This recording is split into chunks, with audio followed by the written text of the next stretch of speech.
تیار کردہ علمی کیسٹ گھر کیسٹ اور سی ڈی ملنے کا پتہ نوٹ فرمال ہے۔ علمی کیسٹ گھر، دکان نمبر 5، فاطمہ پلازا، بالمقابل مدنی مسجد، پڈلبی ایریا، کراچی۔ Phone number 63400813۔ اعوذ باللہ من الشیطان الرجیم، بسم اللہ الرحمن الرحیم۔ سنت کے معنی اور اس کی حقیقت کافی تفصیل سے بیان ہوئی تھی، اور حاصل اس کا یہ تھا کہ سنت کا لفظ دو معنی میں استعمال ہوتا ہے۔ ایک ایسا عمل جو واجب نہ ہو، واجب سے کم درجے کا، اس کو سنت کہتے ہیں۔ مثلا کہا جاتا ہے نماز میں اتنے فرض ہیں، اتنے واجب ہیں، اتنی سنتیں ہیں، تو واجب سے کم سنت ہے۔ ایک معنی تو یہ ہے، اور دوسرا معنی سنت کی یہ ہے کہ ہر وہ عمل جو رسول اللہ صلی اللہ علیہ وسلم کے قول سے ثابت ہوا یا فعل سے ثابت ہوا، وہ سنت ہے، چاہے وہ فرض ہو، چاہے واجب ہو، چاہے عقیدہ ہو، چاہے کچھ ہو۔ اور عام طور سے لفظ سنت اسی معنی میں استعمال ہوتا ہے، دوسرے معنی میں، اور یہاں بھی ہم جو احادیث اور آیات آ رہی ہیں اسی معنی میں استعمال ہوں گے۔ چنانچہ میں نے عرض کیا تھا کہ شریعت کے احکام کی بنیادیں چار ہیں۔ شریعت کا ہر حکم یا تو قرآن سے ثابت ہوگا، یا رسول اللہ صلی اللہ علیہ وسلم کی سنت سے ثابت ہوگا، یعنی قول سے یا فعل سے ثابت ہوگا، یا اجماع سے ثابت ہوگا کہ اس امت کے تمام فقہا، کسی زمانے کے فقہا فقیہ متفق ہو کر کوئی فیصلہ کر دے تو وہ بھی اللہ ہی کا حکم سمجھا جائے گا۔ اور چوتھی بنیاد قیاس ہے کہ ایک کو دوسری چیز پر قیاس کیا جاتا ہے۔ شریعت میں ایک چیز کا حکم آیا اور اب ہمارے سامنے اسی سے ملتا جلتا کوئی دوسرا معاملہ پیش آ گیا، اس کا حکم قرآن میں صراحتاً نہیں لکھا ہوا، نہ حدیث میں، نہ اجماع میں، تب اس کو اس پر قیاس کر کے کہا جاتا ہے کہ جو حکم اس کا ہے وہ حکم اس کا بھی ہوگا، اس کو قیاس کہتے ہیں۔ لیکن یہ قیاس ہر ایک کے بس کا کام نہیں ہے۔ بڑے بڑے فقہا مجتہدین حیران ہو جاتے ہیں، بہت مشکل کام ہے۔ بڑے علوم و فنون کی مہارت جس میں ہو، ذہانت بھی اللہ نے غیر معمولی عطا فرمائی ہو، جیسے ائمہ مجتہدین ہیں، امام ابو حنیفہ، امام مالک، امام شافعی، امام احمد بن حنبل، اس جیسے فقہا کا کام یہ ہے کہ وہ قیاس کریں، ہم جیسے لوگ نہیں کر سکتے۔ اور قیاس سے مراد وہ قیاس نہیں جو اخبارات میں آپ قیاس آرائیاں سمجھتے رہتے صاحب، قیاس آرائیاں نہیں، جن و تخمین کی بات نہیں ہے، بلکہ وہ بڑی ایک تحقیقی ریسرچ ہوتی ہے، اس کے خاص اصول ہیں، اس کی شرائط ہیں، اس کے آداب ہیں، اس کے قواعد ہیں، ان کے پابند ہو کر قیاس کیا جاتا ہے۔ اللہ والیوم الآخر، بے شک ہے تمہارے لیے اللہ کے رسول صلی اللہ علیہ وسلم میں نمونہ اچھا، عمدہ نمونہ موجود ہے رسول اللہ صلی اللہ علیہ وسلم میں ان لوگوں کے لیے جو اللہ سے امید رکھتے ہیں اور یوم آخرت کی امید رکھتے ہیں، یعنی مومنین۔ تو مومنین کے لیے ایک عمدہ نمونہ ہے رسول اللہ صلی اللہ علیہ وسلم میں۔ کیا مطلب؟ کہ آپ کی زندگی کے جتنے واقعات ہیں، آپ کے جو اعمال ہیں، افعال ہیں، آپ کے جو ارشادات ہیں، وہ سب بہترین نمونہ ہے، منتخب نمونہ اللہ تعالیٰ کی طرف سے، کہ اگر بہترین انسان بننا چاہتے ہو اور اللہ کے مقرب بننا چاہتے ہو، اللہ کا ولی بننا چاہتے ہو، تو رسول اللہ صلی اللہ علیہ وسلم کے ان ارشادات کو اور اعمال کو دیکھتے جاؤ اور اپنی زندگی اس کے مطابق بناتے چلے جاؤ۔ اعلیٰ ترین منصب ہے، اس سے اوپر کوئی اور منصب نہیں۔ صحابہ کرام کو جو شان نصیب ہوئی وہ یہی تو تھی حضور صلی اللہ علیہ وسلم کی صحبت سب سے عظیم الشان نعمت ملی، اور پھر اتباع، تو پیروی رسول اللہ صلی اللہ علیہ وسلم کی نتیجہ یہ ہے کہ آپ نے دیکھ لیا کہ دنیا میں بھی ان کو وہ مقام ملا جو اس کے بعد کسی اور کو نہیں ملا، آخرت میں بھی وہی مقام ملا۔ آخرت میں تو کیفیت یہ ہے کہ تمام امت کا اجماع ہے کہ نبی صلی اللہ علیہ وسلم کے بعد سب سے اونچا مقام صحابی کا ہے، ادنا سے ادنا صحابی،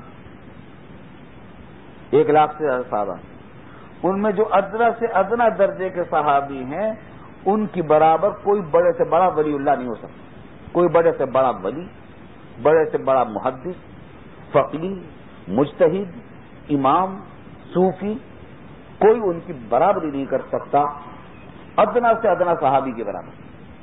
یہ صحبت کی برکت ہے رسول اللہ صلی اللہ علیہ وسلم کی، کہ صحبت اور اتباع، پیروی رسول اللہ صلی اللہ علیہ وسلم، یہ پوری امت کا اجماعی عقیدہ ہے کہ ادنا سے ادنا صحابی کے برابر کوئی انسان رسول اللہ صلی اللہ علیہ وسلم کے بعد کوئی انسان بڑے سے بڑا ولی اور عالم اور علامہ ادنا سے ادنا صحابی کے برابری نہیں کر سکتا۔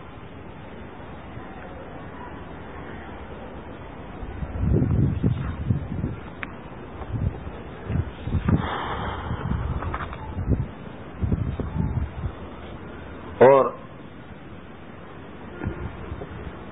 دنیا میں اللہ تعالیٰ نے ان کو یہ اعزاز عطا فرمایا، اسی اتباع اور پیروی کی برکت تھی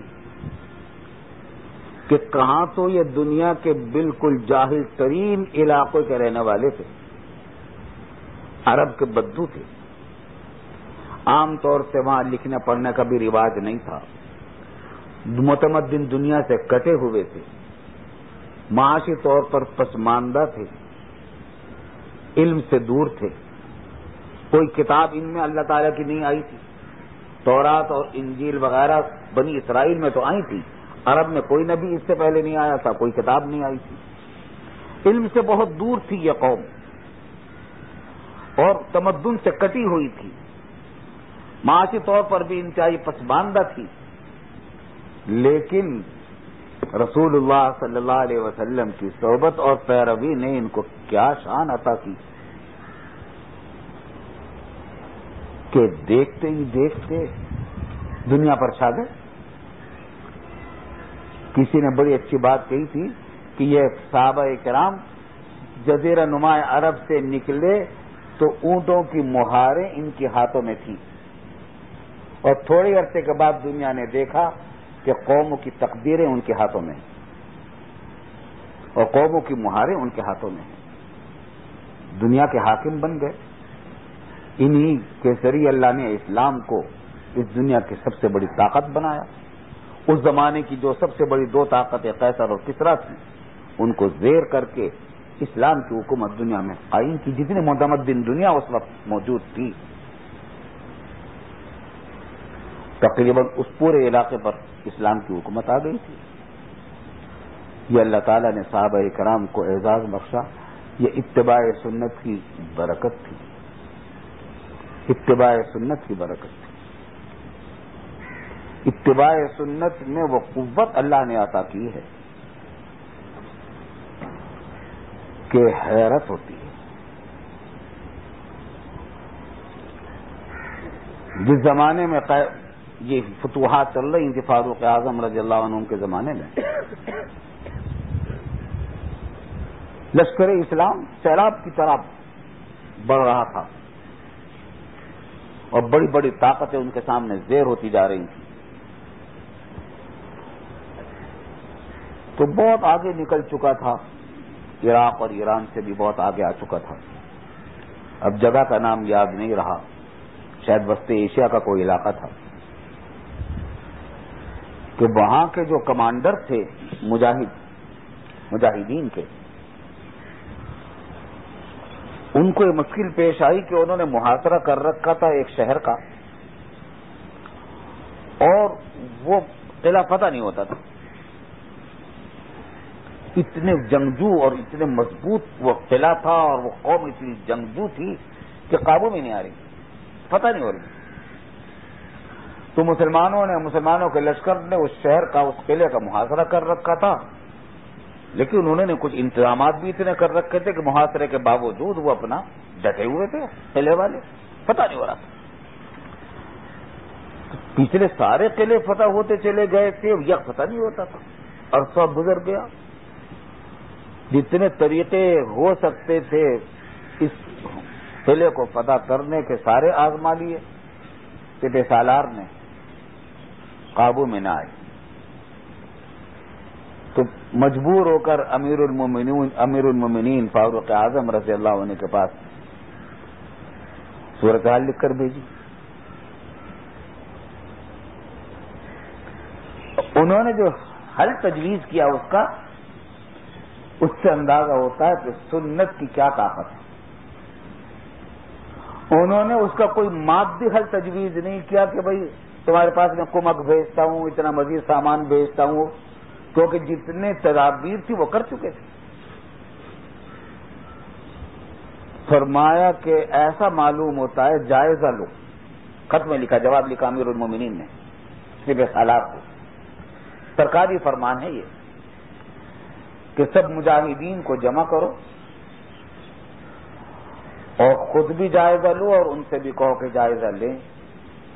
ایسا معلوم ہوتا ہے کہ کوئی سنت تم سب سے چھوٹ گئی